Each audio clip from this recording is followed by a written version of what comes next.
Awit, ika-29 na kabanata.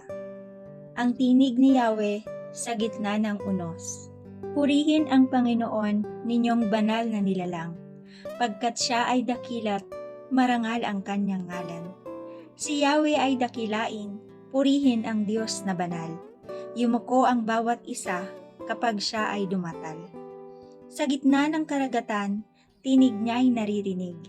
Ang tinig ng dakilang Diyos, parang kulog ang kaparis. Sa laot ng karagatay, hindi ito nalilingid. Pag nangusap na si Yahweh, tinig niya'y ubod lakas. Ngunit tinig kamahalan kapag siya'y nangungusap. Maging kahoy winawasak ng tinig ng Panginoon, kahit ito'y kahoy sedro na buhat pa sa Libano. Lumulundag na bisiro, gayon ang bundok Libano. Parang torong lumulukso ang anyo ng bundok Hermon. Sila'y pawang nauuga sa tinig ng Panginoon. Kapag siya'y nagwiwika, lumalabas yung kidlat, nayayanig pati ilang kapag siya'y nangungusap. Pati ilang nitong Kades sa pagyanig umiindak. Kung si Yahweh ay magsalita, ang usay napapaanak.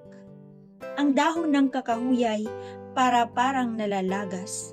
Yaong mga nasa templo'y sumisigaw na gagalak. Si Yahweh ay papurihan, ganito ang binibigkas. Siya rin ang naghahari sa dagat na kalaliman. Namumuno siya roon bilang hari walang hanggan.